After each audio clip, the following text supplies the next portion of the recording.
말씀을 가지고 마음의 거리라는 주제로 함께 하나님의 말씀을 보도록 하겠습니다. 제가 부주제로 마음의 벽이 무한정 높아지고 있는 당신에게라는 부주제를 넣어놨거든요.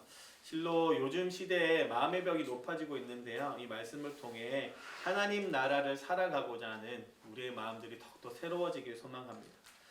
오늘 새벽 인터넷에서 찾게 된 한 어린이 시설물의 시설 이용 지침을 제가 한번 읊어드리겠는데요. 한번 듣고 어떤 어린이 시설 이용물인지 한번 상상해 보세요. 내용이 이렇습니다.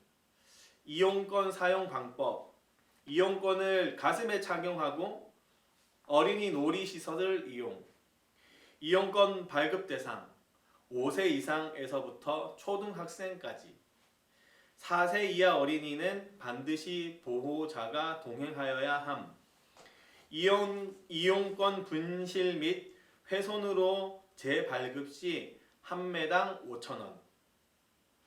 언뜻 보기에 이 내용을 담은 이 어린이 이용시설은 어떤 어린이 이용시설 같이 보이나요? 내용으로 보기에는 키카라고도 하죠. 이 키즈 카페 이용 안내문 같이 보이기도 하는데요. 그런데 이 5세 이상에서부터 초등학생까지라는 이 이용권 발급 대상 앞에 이런 글자가 사실 써져 있었습니다. 우리 아파트. 그러니까요, 이 이용권 발급 대상에 뭐라고 적혀 있냐면 우리 아파트 5세 이상에서부터 초등학생까지 이 이용시설을 이용하는데 가능하다는 거예요. 사실 위의 내용은 아파트 놀이터 이용 규칙에 관한 내용입니다. 아파트 놀이터 사용을 위해 이용권을 가슴에 붙이고 있어야 한다는 것도 너무나 충격적이기도 한데요. 최근 아파트들 사이에서 이런 놀이터 분쟁들이 참 많이 일어나고 있습니다. 최근에는 이 인천의 한 아파트 입주자 대표 회장이 이 단지 내 놀이터에서 놀던 외부 어린이들을 남의 놀이터에서 놀면 도둑이라면서 경찰에 신고한 사실도 인터넷 기사로 알려져 있어요. 이런 모습들을 보고 있자니 우리의 눈살이 찌푸려지기도 하지만 한편으로 이렇게 입주민과 외부인을 구별할 수밖에 없는 그들만의 상황도 한편 이해는 갑니다. 그런데 이런 분쟁 사건이 비단 아파트 놀이터에만 한정되어 있는 것 같지는 않아요. 아파트 단지와 단지 사이를 오가는 길을 막는 일들도 빈번하고요. 이로 인해서 법정 소송까지 진행되는 사항들도 참 많습니다.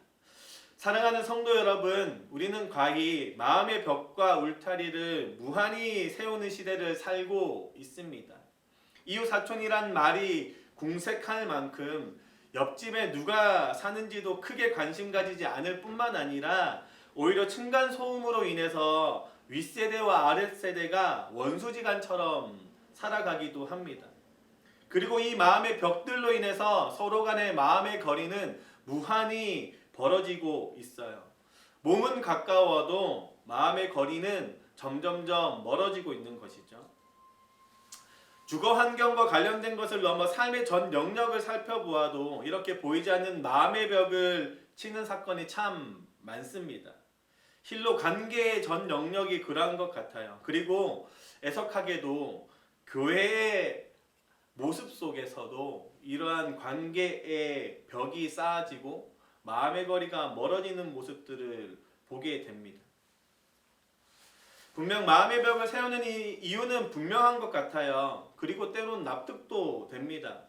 그런데 몸은 비록 가깝지만 마음의 거리가 무한히 먼 관계가 있는 반면에요. 육체적 거리는 너무 멀어도 마음의 거리가 매우 가까운 관계도 분명히 있습니다. 저희 어린이부에 최근 이사한 한 가정이 있는데요. 채 한 60km 정도가 떨어졌거든요, 지금. 그런데 매주 토요일마다, 매주 주일마다 기쁜 마음으로 교회로 오는 한 가정이 있습니다. 토요일 아이들 제자반 할 때 그 1시간 거리를 매우 오가면서 아이들의 표정이 더 밝아져 있어요. 와서 아이들이랑 함께 교육받는 것이 즐겁고 아이들과 함께 어울려 있는 것을 너무나 즐거워합니다. 주일의 예배를 날마다 사모함으로 일주일을 보내고 또 주일에 또 참여하는 모습을 보게 되거든요. 또 이 가정의 모습에 보면 늘 베푸는 모습들이 있어요. 집으로 초대하면 집에 있는 것들을 그냥 자기 것처럼 막 나눠주시고 하셨는데요. 이런 모습들을 보고 있으면 어떻게 이렇게 60km나 멀어진 거리인데도 불구하고 마음의 간격은 좁아졌을까? 무엇이 이 60km의 거리를 바로 옆집처럼 가깝게 느껴지도록 했을까 싶습니다. 오늘의 본문은요, 당시 1세기를 살아가던 유대인 그리스도인들과 헬라인 그리스도인들의 마음의 벽과 마음의 거리를 좁히기 위해서 쓰여진 성경입니다. 평생을 율법을 지켜온 유대인 출신의 그리스도인들에게는 율법을 하찮게 여기거나 혹은 율법을 지키지 못하는 헬라인 그리스도인들의 모습이 눈에 가시처럼 느껴졌거나 혹은 그들을 폄하했거나 혹은 무시했을 가능성이 매우 높습니다. 반대로 이 헬라인 그리스도인들은요, 여전히 율법의 무게를 이겨내며 살아가는 이 유대인 그리스도인의 삶들이 너무나 대단하게 보이기도 했고요. 또 한편으로 그렇게 살지 못하는 내 모습 속에서 자신을 초라하게 여겼을 수도 있습니다. 그리고 이런 비슷한 일들이 헬라인 그리스도인들 사이에서도 벌어졌어요. 먼저 그리스도인이 된 헬라인 그리스도인이 아직 그리스도인이 되지 않은 어떤 헬라인을 보는 모습이거나 혹은 막 신앙생활을 시작한 이 헬라인 그리스도인들을 보면서 조금 더 내가 경건해 보이고 조금 더 내가 좀 대단해 보이고 그들과 달라 보이는 모습들로 인해서 구분지어지는 모습들이 그 당시 1세기에 벌어졌다는 뜻입니다. 그래서 이 먼저 그리스도인이 된 이 헬라인이 나중에 그리스도인이 된 헬라인을 보면서 막 지적하는 거예요. 그리고 끝간데 없이 경건치 못한 모습들을 막 뭐라 하는 거죠. 마치 유대인 그리스도인이 헬라인 그리스도인을 보면서 했던 그 모습 그대로 말입니다. 아무튼 교회 안에 보이지 않는 벽이 그들을 그룹들로 형성을 시켰고 또 둘 사이를 무한히 벌어놓게 만들었습니다. 함께 있으나 늘 마음의 벽이 느껴졌을 것이고 함께 있으나 마음의 거리는 이 서울과 부산만큼의 거리처럼 느껴졌을 거예요. 이런 모습을 보이는 에베소 교회의 바울은 이렇게 이야기합니다. 20절부터 22절입니다. 너희는 사도들과 선지자들의 터 위에 세우심을 입은 자라. 그리스도 예수께서 친히 모퉁이 돌이 되셨느니라. 그의 안에서 건물마다 서로 연결하여 주 안에서 성전이 되어가고 너희도 성령 안에서 하나님이 거하실 처소가 되기 위하여 그리스도 예수 안에서 함께 지어져 가느니라. 아멘. 바울은요, 이 교회가 성령 안에서, 이 그리스도 안에서 하나님이 거하실 처소, 곧 하나님 나라로 함께 지어져 가야 함을 강조하고 있습니다. 사랑하는 성도 여러분, 우리는 하나님 안에서 서로 연결되어 하나님이 거하시는 처소가 되어가는 공동체입니다. 마음의 벽으로 분리가 되거나 혹은 마음의 거리로 인해서 무한히 벌어진 공동체가 아니라 그리스도로 인해서 하나가 된 공동체고 그로 인해서 하나님 나라를 구현하는 곳이 바로 이 교회 공동체예요. 교회는 하나가 되어서 하나님께서 함께 하시는 하나님 나라로 디자인되어 있다는 뜻입니다. 세상은 마음의 벽을 세우고 마음의 거리를 일정 부분 유지하면서 서로 독립된 객체로 살아가려고 하지만 교회는 마음의 벽을 허물고 마음의 거리를 최대한 가깝게 만들어서 하나된 공동체가 되어가야 됩니다. 그렇게 살아가야 할 존재예요. 그런데 우리의 모습 속에서 참 많이 분열되는 모습들이 있고 여전히 우리의 마음 가운데 마음의 벽이 높아지는 모습을 보게 됩니다. 그렇다면 우리는 어떤 방법들로 인해서 우리 안에 존재하고 있는 마음의 벽을 허물고 마음의 거리를 좁힐 수 있을까요? 오늘 그것을 좀 함께 살펴보고자 하는데요. 마음의 벽을 허물고 마음의 거리를 좁히는 첫 번째 방법은 우리의 정체성을 기억하는 것입니다. 직장 생활을 해보면 이해가 바로 되시겠지만 이 파티션 하나를 딱 두고도 옆에 앉아있는 이 직장 동료와 마음의 간격이 정말로 멀어질 때를 느끼게 됩니다. 파티션을 하나 놔두고 바로 앞에 있는 부장 혹은 팀장과의 마음의 간격이 정말로 멀어짐을 보게 됩니다. 그 간격이 장난 아니죠.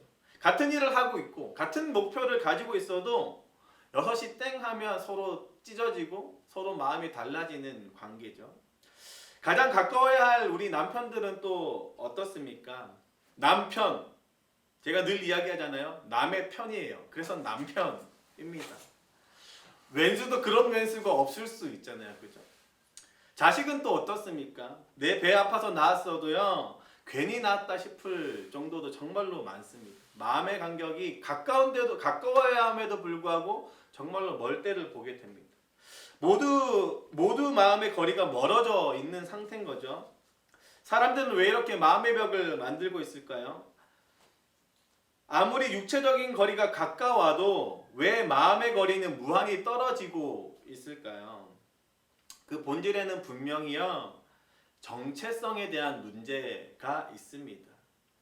나와 너의 정체성이 다르다는 인식에서부터 시작하는 거예요. 그리고 이 정체성이 다르다는 이유 하나만으로 서로의 소속감이 달라지고요. 이로 인해서 마음의 벽이 높아지고 마음의 거리가 멀어지는 것을 보게 됩니다. 우리가 왜 이념의 차이로 서로 갈등을 일으키고 있습니까? 왜 정치 모든 영역에서 서로 이분법적으로 바라보게 되죠? 나와 너의 정체성이 지금 다르다는 주장입니다. 서로의 정체성이 분리되어 있을 뿐만 아니라 서로의 정체성조차도 인정하지 않는 관계인 거죠. 왜 아이들이 왜 아웃사이더 이렇게 나누고 있습니까? 외향적이고 사교적인 이 정체성으로 인해서 서로 구분되어지는 겁니다. 그리고 거기에 대한 소속감을 가지기 시작함으로 인해서 서로가 분리되는 현상인 거죠. 왜 아랫사람을 나누고 왜 어린아이를 나눕니까? 왜 그런 사람, 낮은 사람 취급을 하고 있나요? 나는 나이가 많다고 여기고 내가 경험이 많다 여기는 정체성이 지금 내 안에 존재하는 겁니다. 그리고 상대방과 다른 이 정체성을 계속 확립하는 과정이 내가 윗사람, 너가 아랫사람이라는 의미 아닐까요? 우리가 교회 안에서 끝간데 없이 분열되는 이유는 이 직분에 따른 특권 의식이 생기는 것이고요. 그로 인해서 서로의 정체성이 구분되기 시작되기 때문입니다. 서로 다른 다락방이 되어가는 것이고 서로 다른 그리스도인이 되어가고 있는 것이죠. 고린도전서는 교회의 분열을 적나라하게 다루고 있습니다. 고린도전서 1장 11절부터 13절 이렇게 기록합니다. 내 형제들아 글로의 지편으로 너희에 대한 말이 내게 들리니 곧 너희 가운데 분쟁이 있다는 것이라. 내가 이것을 말하거니와 너희가 각각 이르되 나는 바울에게 나는 아볼로에게 나는 게바에게 나는 그리스도에게 속한 자라 한다는 것이니 그리스도께서 어찌 나뉘었느냐? 바울이 너희를 위하여 십자가에 못 박혔으며 바울의 이름으로 너희가 세례를 받았느냐? 오늘의 이 고린도전서를 보아도요. 서로 갈라지고 나누어지는 건 모두가 이 정체성으로 인한 소속의 문제처럼 여겨집니다. 우리가 마음의 벽을 쌓는다는 것, 내 삶과 네 삶을 나누는 것이고 내 소유와 네 소유를 나누는 거예요. 서로 다른 정체성이라 여기는 것에서부터 시작되는 것이죠. 그런데 오늘의 본문을 통해 바울이 주장하는 것은 이 새롭게 변화된 우리의 정체성입니다. 13절부터 14절 한번 볼까요? 13절부터 15절까지 한번 볼까요? 13절입니다. 이제는 전에 멀리 있던 너희가 그리스도 예수 안에서 그리스도의 피로 가까워졌느니라.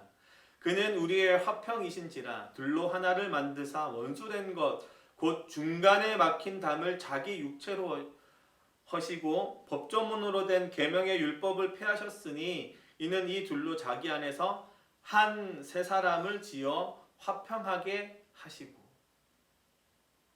이 본문에 나오는 한 새 사람, 영어로는 one new man입니다. 하나이면서 새롭게 된 사람들을 표현하는 독특한 단어, 합성어예요. 영화에서 보면 이 신인류를 꿈꾸거든요. 사람의 한계로 인해서 새로운 인류를 꿈꾸는 내용들이 참 많은데요. 바울은요 지금 그리스도인들이 신인류라고 이야기하는 겁니다. 한 새 사람이라고 이야기하는 거예요. 너 새롭게 되었어. 그런데 독립된 객체로 새롭게 된 것이 아니라 공동체적으로 한 사람으로 새롭게 된 게 우리 교회고 너야 라고 지금 바울이 이야기하는 겁니다. 이것이 바로 한 새 사람이에요. 새로운 사람인데 모두 하나라는 것이죠. 사랑하는 성도 여러분, 우리는 그리스도인에서 한 몸 된 공동체입니다. 교회는요, 정체성도 하나인 공동체예요. 소득이 다르더라도, 성격이 다르더라도, 외형이 다르더라도, 살아온 환경이 다를지라도 우리는 우리 안에 한 성령님이 계신 한 정체성을 가진 사람들입니다. 고린도전서 12장 13절 이렇게 기록합니다.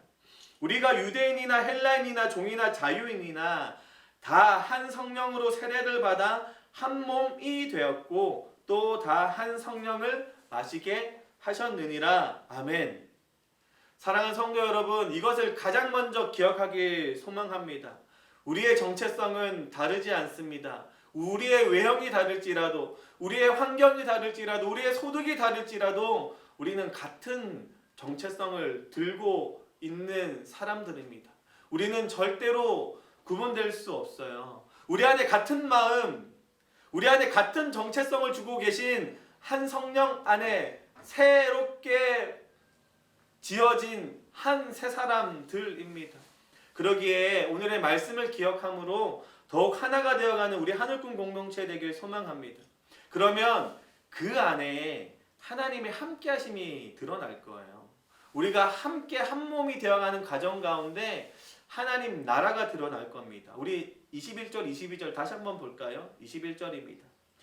그의 안에서 건물마다 서로 연결하여 주 안에서 성전이 되어가고 22절 너희도 성령 안에서 하나님이 거하실 초소가 되기 위하여 그리스도 예수 안에서 함께 지어져 가느니라. 아멘. 우리가 하나 되어가는 그곳 가운데 하나님의 영광이 드러날 겁니다.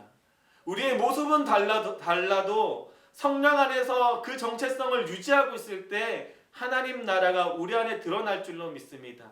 그 귀한 모습을 드러낼 줄 아는 우리 하늘꾼 공동체 되길 주님의 이름으로 축복합니다. 마음의 벽을 허물고 마음의 거리를 좁히는 법, 두 번째는요, 우리의 과거를 생각하는 것입니다. 오늘의 본문은 이렇게 시작해요. 11절 그러므로 생각하라. 그러므로 생각하라. 이렇게 시작해요. 앞문단과 긴밀하게 연결되는 이 접속사를 사용할 뿐만 아니라 생각하라라는 명령법을 사용하고 있습니다. 앞문단은 문맥적으로 무슨 이야기를 하고 있을까요? 이 에베소서 2장 1절에 함축적으로 이야기하는데요. 1절 한번 볼까요? 이렇게 기록합니다. 그는 허물과 죄로 죽었던 너희를 살리셨도다. 예수 그리스도의 십자가 죽음으로 인해서 하나님과 우리의 관계가 하나님과 우리의 관계의 벽이 무너졌음을 지금 이야기하고 있는 겁니다. 오늘의 본문 앞에는요, 죄인이었던 우리가 그리스도로 인해서 하나님과 가까워졌음을, 그리스도의 은혜를 우리가 입었음을 이야기하는 본문이에요. 그리고 이 앞문단과 뒤에 문단인 오늘의 본문을 가지고 이야기하는 건 무엇이냐면요, 이 하나님과 사람과의 관계가 회복됨으로 인해서 사람과 사람과의 관계도 회복될 수 있음을 이야기하는 본문입니다. 이것을 오늘의 본문 시작부부터 이야기하는 거예요. 생각하라 라고 이야기하는 겁니다. 원래는 우리가 하나님 밖에 있던 존재였어요. 죄로 인해서 사망 선고를 받았던 우리였다는 것을 기억하라는 겁니다. 그뿐만 아니라 우리는 하나님 안으로 초대되었고 하나님의 백성으로 영원한 생명을 얻게 된 존재입니다. 누구를 통해서요? 바로 그리스도로 인해서 말입니다. 이것을 기억하라는 겁니다. 이것을 기억할 때 이제는 하나님과의 관계가 회복됨을 넘어서 우리 옆에 있는 사람과의 관계도 회복되는 것을까지 기억해야 되는 것을 주장하고 있는 것이죠. 우리가 하나님과 이렇게 가까워지게 된 공로가 어디에 있습니까? 14절 분명히 이야기해요. 그는 우리의 화평이신지라 둘로 하나를 만드사 원수된 것 곧 중간에 막힌 담을 자기 육체로 허시고. 이 모든 관계의 회복 가운데 우리의 노력이 하나도 없다는 것을 오늘 기억하라고 이야기하고 있습니다. 그리스도의 십자가의 사건이, 그리스도의 그 은혜가 우리의 모든 관계의 벽을 허물고 있다는 뜻이죠. 사랑하는 성도 여러분, 우리는 그리스도로 인해서 관계의 회복이 일어났음을 우리는 기억하고 생각해야 합니다. 우리의 과거를 생각해야 하고 한 세 사람으로 새롭게 하신 이 그리스도의 일이 무엇인지를 생각해야 합니다. 교회는요, 이 분열의 역사를 계속해서 지속하고 있습니다. 이 모습은 인류의 이 역사도 마찬가지예요.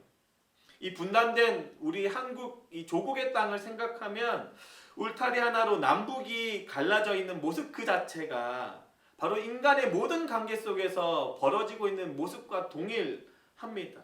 그리고 이 갈라짐은 앞서 제가 이야기한 것처럼 서로의 정체성이 달라지는 것에서부터 시작된다고 이야기했어요.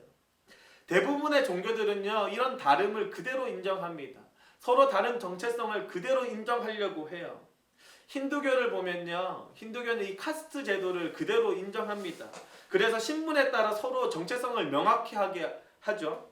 이슬람은 어떻습니까? 남녀를 완전히 갈라서 이 정체성을 그대로 인정하고요, 예배당에 여자는 못 들어오게 만들고 있어요.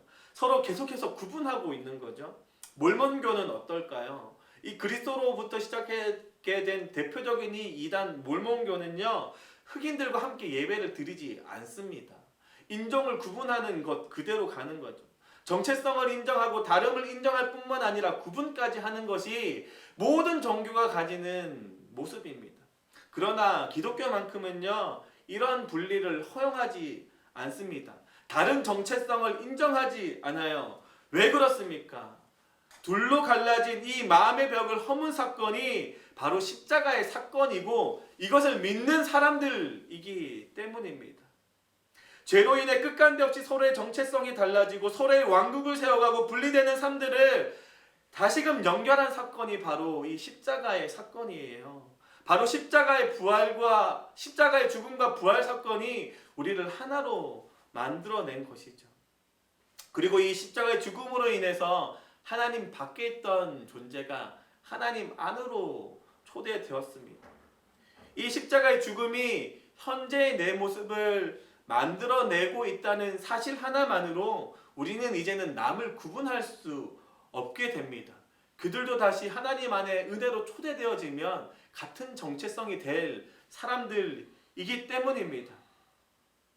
우리가 이 은혜의 사건을 생각한다면, 이 은혜의 사건을 기억한다면 우리는 분열될 수도 없고 분리되어서도 안 되는 것이죠.